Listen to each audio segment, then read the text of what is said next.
The Book of Esther, chapter 1. This is what happened during the time of Xerxes, the Xerxes who ruled over 127 provinces stretching from India to Cush.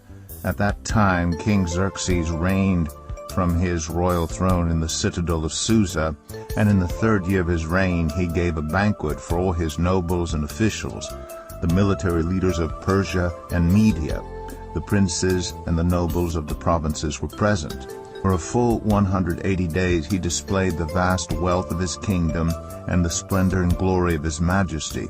When these days were over, the king gave a banquet lasting 7 days in the enclosed garden of the king's palace, for all the people from the least to the greatest who were in the citadel of Susa. The garden had hangings of white and blue linen, fastened with cords of white linen and purple material to silver rings on marble pillars.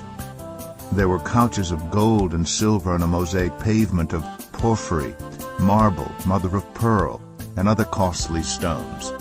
Wine was served in goblets of gold, each one different from the other, and the royal wine was abundant in keeping with the king's liberality.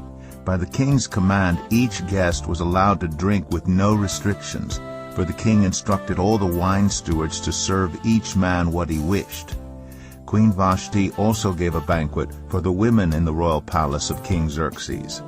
On the 7th day, when King Xerxes was in high spirits from wine, he commanded the 7 eunuchs who served him, Mehuman, Biztha, Harbona, Bigtha, Abagtha, Zithar, and Carcass, to bring before him Queen Vashti wearing her royal crown, in order to display her beauty to the people and nobles, for she was lovely to look at. But when the attendants delivered the king's command, Queen Vashti refused to come. Then the king became furious and burned with anger. Since it was customary for the king to consult experts in matters of law and justice, he spoke with the wise men who understood the times, and were closest to the king, Karshena, Shethar, Admatha, Tarshish, Meres, Marsena, and Memucan, the 7 nobles of Persia and Media, who had special access to the king and were highest in the kingdom. According to law, what must be done to Queen Vashti? He asked. She has not obeyed the command of King Xerxes that the eunuchs have taken to her. Then Memucan replied in the presence of the king and the nobles, Queen Vashti has done wrong, not only against the king, but also against all the nobles and the peoples of all the provinces of King Xerxes. For the queen's conduct will become known to all the women, and so they will despise their husbands and say, King Xerxes commanded Queen Vashti to be brought before him, but she would not come. This very day the Persian and Median women of the nobility, who have heard about the queen's conduct, will respond to all the king's nobles in the same way. There will be no end of disrespect and discord. Therefore, if it pleases the king, let him issue a royal decree, and let it be written in the laws of Persia and Media, which cannot be repealed, that Vashti is never again to enter the presence of King Xerxes. Also let the king give her royal position to someone else who is better than she. Then when the king's edict is proclaimed throughout all his vast realm, all the women will respect their husbands, from the least to the greatest. The king and his nobles were pleased with this advice. So the king did as Memucan proposed. He sent dispatches to all parts of the kingdom, to each province in its own script, and to each people in their own language, proclaiming that every man should be ruler over his own household using his native tongue. Esther 2.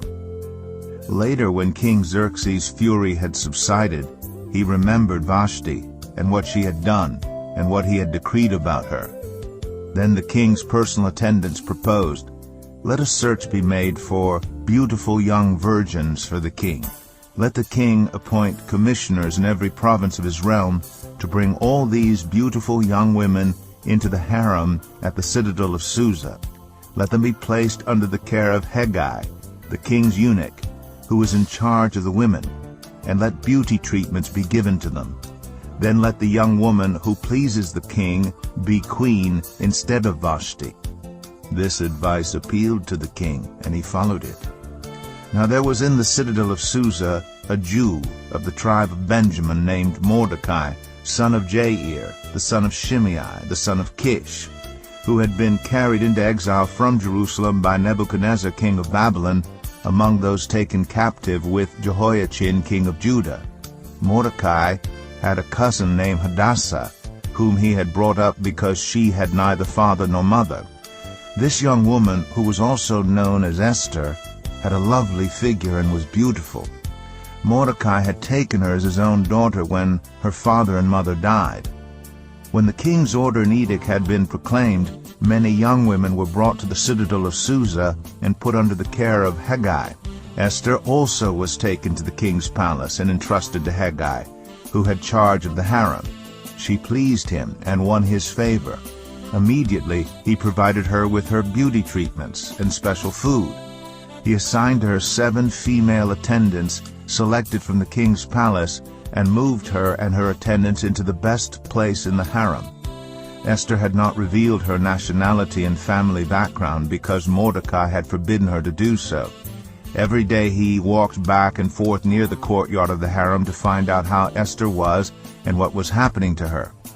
Before a young woman's turn came to go into King Xerxes, she had to complete 12 months of beauty treatments prescribed for the women, 6 months with oil of myrrh, and 6 with perfumes and cosmetics.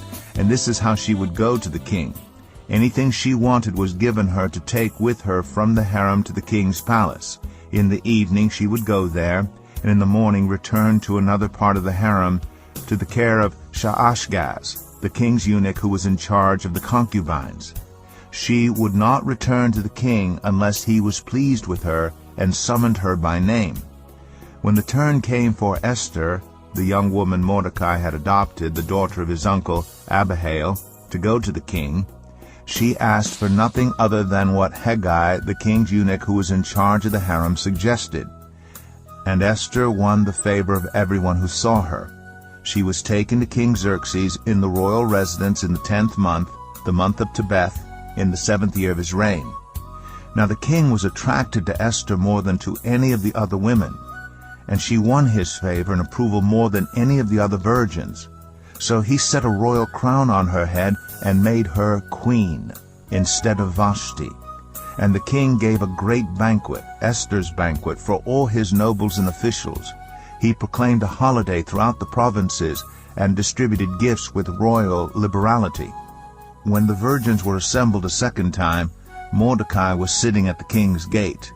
But Esther had kept secret her family background and nationality, just as Mordecai had told her to do, for she continued to follow Mordecai's instructions as she had done when he was bringing her up. During the time Mordecai was sitting at the king's gate, Bigthana and Teresh, 2 of the king's officers who guarded the doorway, became angry and conspired to assassinate King Xerxes. But Mordecai found out about the plot and told Queen Esther, who in turn reported to the king, giving credit to Mordecai. And when the report was investigated and found to be true, the 2 officials were impaled on poles. All this was recorded in the book of the Annals in the presence of the king. Esther 3. After these events, King Xerxes honored Haman, son of Hammedatha, the Agagite, elevating him and giving him a seat of honor higher than that of all the other nobles. All the royal officials at the king's gate knelt down and paid honor to Haman, for the king had commanded this concerning him. But Mordecai would not kneel down or pay him honor. Then the royal officials at the king's gate asked Mordecai, "Why do you disobey the king's command?" Day after day they spoke to him, but he refused to comply. Therefore they told Haman about it to see whether Mordecai's behavior would be tolerated, for he had told them he was a Jew. When Haman saw that Mordecai would not kneel down or pay him honor, he was enraged. Yet having learned who Mordecai's people were, he scorned the idea of killing only Mordecai. Instead, Haman looked for a way to destroy all Mordecai's people, the Jews, throughout the whole kingdom of Xerxes. In the 12th year of King Xerxes, in the 1st month, the month of Nisan, the Pur, that is the lot, was cast in the presence of Haman to select a day and month, and the lot fell on the 12th month, the month of Adar. Then Haman said to King Xerxes, "There is a certain people dispersed among the peoples in all the provinces of your kingdom, who keep themselves separate. Their customs are different from those of all other people, and they do not obey the king's laws. It is not in the king's best interest to tolerate them. If it pleases the king, let a decree be issued to destroy them, and I will give 10,000 talents of silver to the king's administrators for the royal treasury." So the king took his signet ring from his finger and gave it to Haman, son of Hammedatha, the Agagite, the enemy of the Jews. "Keep the money," the king said to Haman, "and do with the people as you please." Then on the 13th day of the first month, the royal secretaries were summoned. They wrote out in the script of each province and in the language of each people all Haman's orders to the king's satraps, the governors of the various provinces, and the nobles of the various peoples. These were written in the name of King Xerxes himself and sealed with his own ring. Dispatches were sent by couriers to all the king's provinces with the order to destroy, kill, and annihilate all the Jews, young and old, women and children, on a single day, the 13th day of the 12th month, the month of Adar, and to plunder their goods. A copy of the text of the edict was to be issued as law in every province and made known to the people of every nationality, so they would be ready for that day. The couriers went out, spurred on by the king's command, and the edict was issued in the citadel of Susa. The king and Haman sat down to drink, but the city of Susa was bewildered. Esther 4. When Mordecai learned of all that had been done, he tore his clothes, put on sackcloth and ashes, and went out into the city wailing loudly and bitterly. But he went only as far as the king's gate, because no one clothed in sackcloth was allowed to enter it. In every province to which the edict and order the king came, there was great mourning among the Jews, with fasting, weeping, and wailing. Many lay in sackcloth and ashes. When Esther's eunuchs and female attendants came and told her about Mordecai, she was in great distress. She sent clothes for him to put on instead of his sackcloth, but he would not accept them. Then Esther summoned Hatach, one of the king's eunuchs assigned to attend her, and ordered him to find out what was troubling Mordecai and why. So Hatach went out to Mordecai in the open square of the city in front of the king's gate. Mordecai told him everything that had happened to him, including the exact amount of money Haman had promised to pay into the royal treasury for the destruction of the Jews.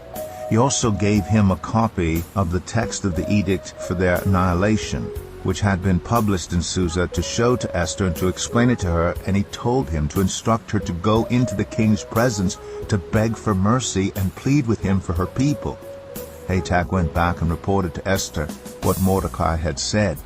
Then she instructed him to say to Mordecai, "All the king's officials and the people of the royal provinces know that for any man or woman who approaches the king in the inner court without being summoned, the king has but one law, that they be put to death unless the king extends the gold scepter to them and spares their lives. But 30 days have passed since I was called to go to the king." When Esther's words were reported to Mordecai, he sent back this answer: "Do not think that because you are in the king's house you alone of all the Jews will escape. For if you remain silent at this time, relief and deliverance for the Jews will arise from another place. But you and your father's family will perish. And who knows but that you have come to your royal position for such a time as this?" Then Esther sent this reply to Mordecai: "Go, gather together all the Jews who are in Susa, and fast for me. Do not eat or drink for 3 days, night or day. I and my attendants will fast as you do. When this is done, I will go to the king, even though it is against the law. And if I perish, I perish." So Mordecai went away and carried out all of Esther's instructions. Esther 5. On the third day Esther put on her royal robes and stood in the inner court of the palace in front of the king's hall. The king was sitting on his royal throne in the hall facing the entrance.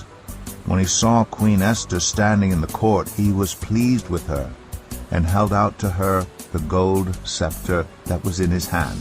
So Esther approached and touched the tip of the scepter. Then the king asked, "What is it, Queen Esther? What is your request? Even up to half the kingdom it will be given you." "If it pleases the king," replied Esther, "let the king together with Haman come today to a banquet I have prepared for him."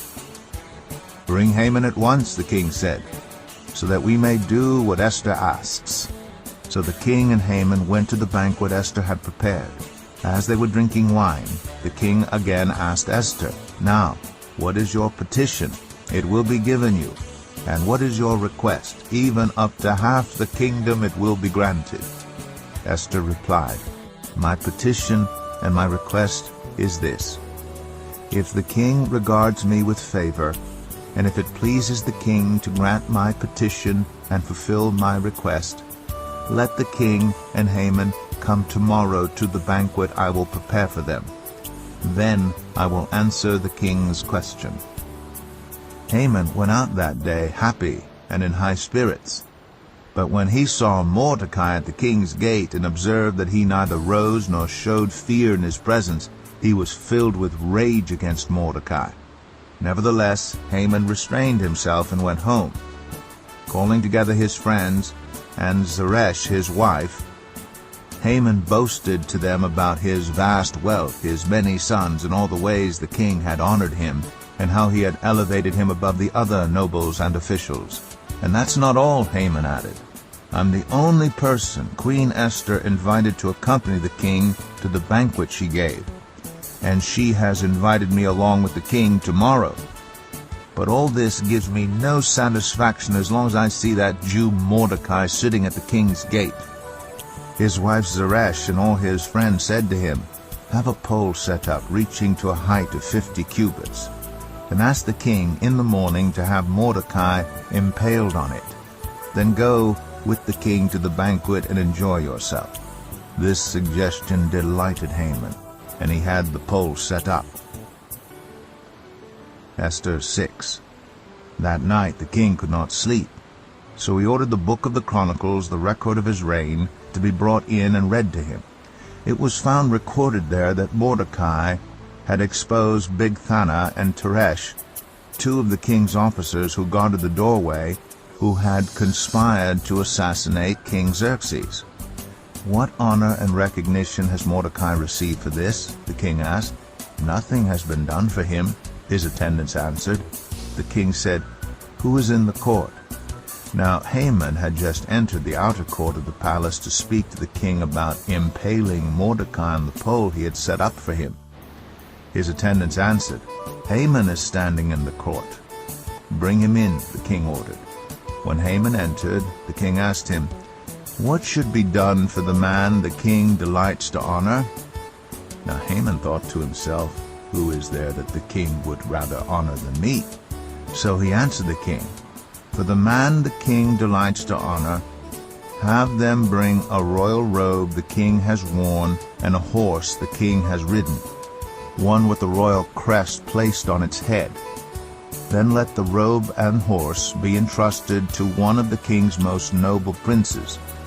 Let them robe the man the king delights to honor, and lead him on the horse through the city streets, proclaiming before him, 'This is what is done for the man the king delights to honor.'"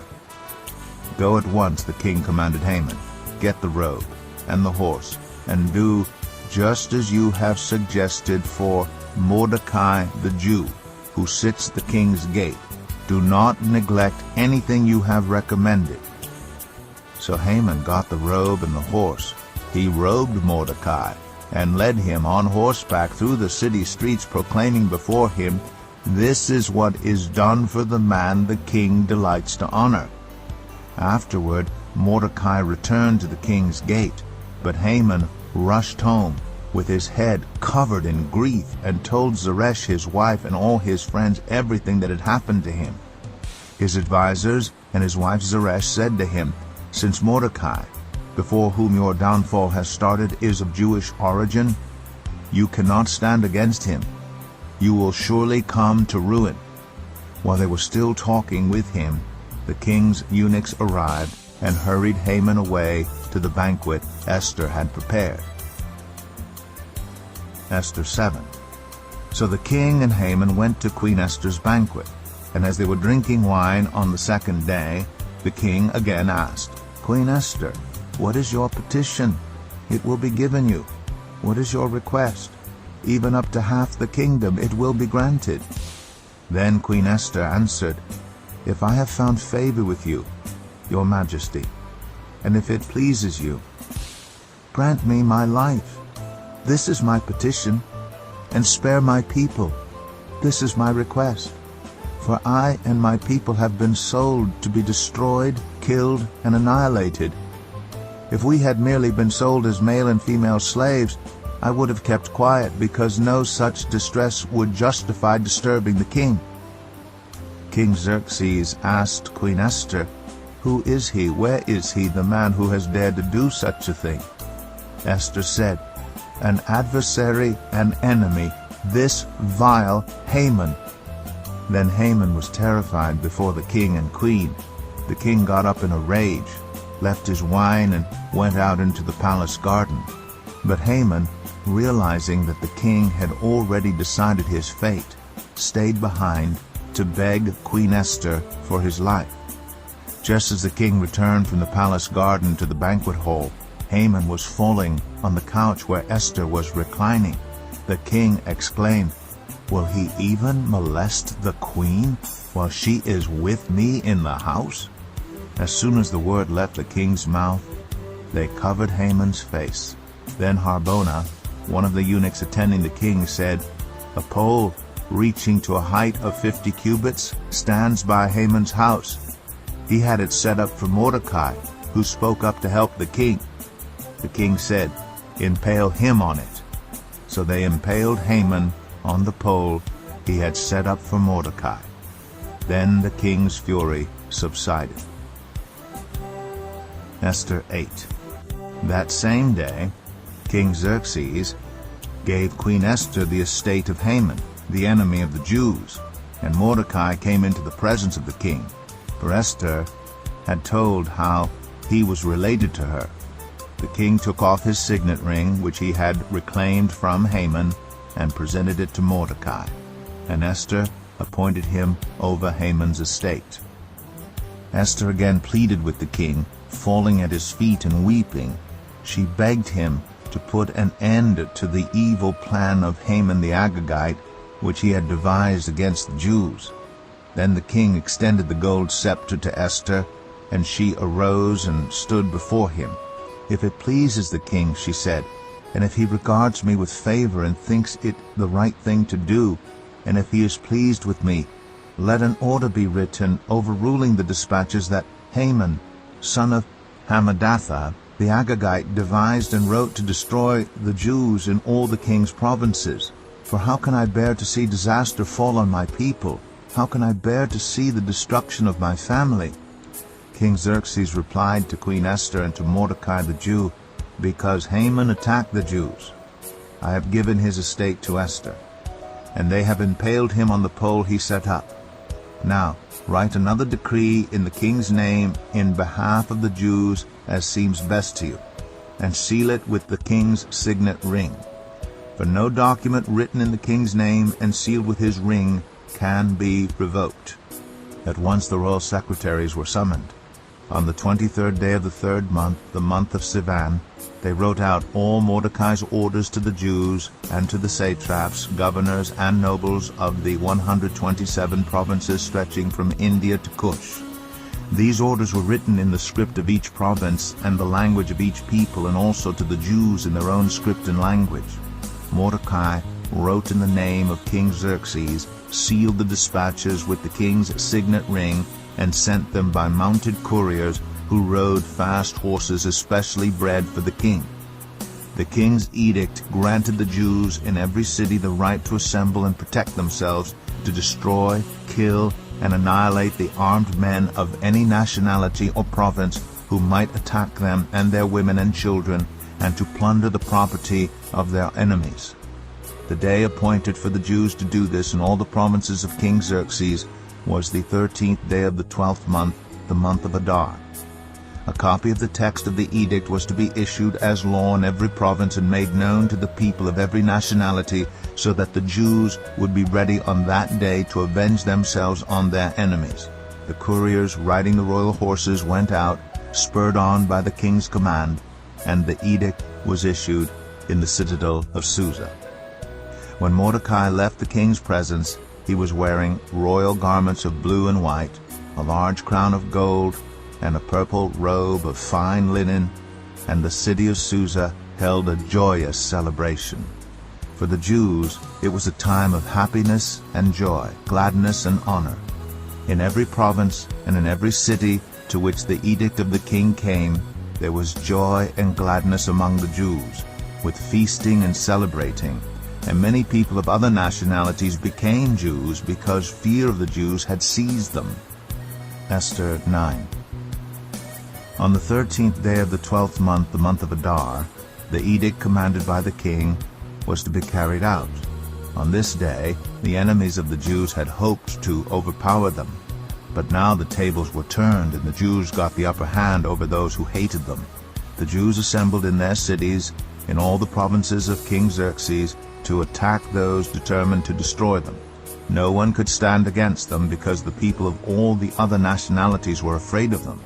And all the nobles of the provinces, the satraps, the governors, and the king's administrators helped the Jews, because fear of Mordecai had seized them.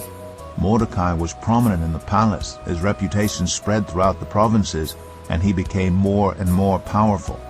The Jews struck down all their enemies with the sword, killing and destroying them, and they did what they pleased to those who hated them. In the citadel of Susa, the Jews killed and destroyed 500 men. They also killed Parshandatha, Dalphon, Aspatha, Paratha, Adalia, Aradatha, Parmashta, Arasai, Aradai, and Vizatha, the 10 sons of Haman, sons of Hammedatha, the enemy of the Jews. But they did not lay their hands on the plunder. The number of those killed in the citadel of Susa was reported to the king that same day. The king said to Queen Esther, "The Jews have killed and destroyed 500 men and the 10 sons of Haman in the citadel of Susa. What have they done in the rest of the king's provinces? Now what is your petition? It will be given you. What is your request? It will also be granted." "If it pleases the king," Esther answered, "give the Jews in Susa permission to carry out this day's edict tomorrow also, and let Haman's 10 sons be impaled on poles." So the king commanded that this be done. An edict was issued in Susa, and they impaled the 10 sons of Haman. The Jews in Susa came together on the 14th day of the month of Adar, and they put to death in Susa 300 men, but they did not lay their hands on the plunder. Meanwhile the remainder of the Jews who were in the king's provinces also assembled to protect themselves and get relief from their enemies.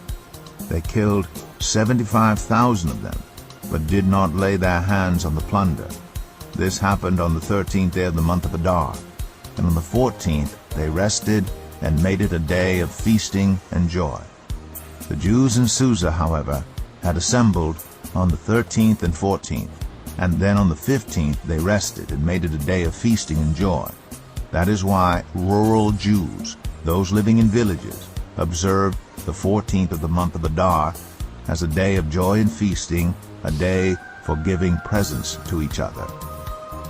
Mordecai recorded these events, and he sent letters to all the Jews throughout the provinces of King Xerxes, near and far, to have them celebrate annually the 14th and 15th days of the month of Adar as the time when the Jews got relief from their enemies, and as the month when their sorrow was turned into joy and their mourning into a day of celebration. He wrote them to observe the days as days of feasting and joy, and giving presents of food to one another and gifts to the poor. So the Jews agreed to continue the celebration they had begun, doing what Mordecai had written to them. For Haman, son of Hammedatha, the Agagite, the enemy of all the Jews, had plotted against the Jews to destroy them, and had cast the pur, that is, the lot, for their ruin and destruction. But when the plot came to the king's attention, he issued written orders that the evil scheme Haman had devised against the Jews should come back onto his own head, and that he and his sons should be impaled on poles. Therefore these days were called Purim, from the word pur. Because of everything written in this letter, and because of what they had seen and what had happened to them, the Jews took it on themselves to establish the custom that they and their descendants and all who joined them should without fail observe these 2 days every year in the way prescribed and at the time appointed. These days should be remembered and observed in every generation by every family and in every province and in every city. And these days of Purim should never fail to be celebrated by the Jews, nor should the memory of these days die out among their descendants. So Queen Esther, daughter of Abihail, along with Mordecai the Jew, wrote with full authority to confirm this second letter concerning Purim. And Mordecai sent letters to all the Jews in the 127 provinces of Xerxes' kingdom, words of goodwill and assurance, to establish these days of Purim at their designated times, as Mordecai the Jew and Queen Esther had decreed for them, and as they had established for themselves and their descendants in regard to their times of fasting and lamentation. Esther's decree confirmed these regulations about Purim, and it was written down in the records. Esther 10. King Xerxes imposed tribute throughout the empire to its distant shores, and all his acts of power and might, together with a full account of the greatness of Mordecai, whom the king had promoted, are they not written in the book of the annals of the kings of Media and Persia? Mordecai the Jew was second in rank to King Xerxes, preeminent among the Jews, and held in high esteem by his many fellow Jews, because he worked for the good of his people and spoke up for the welfare of all the Jews.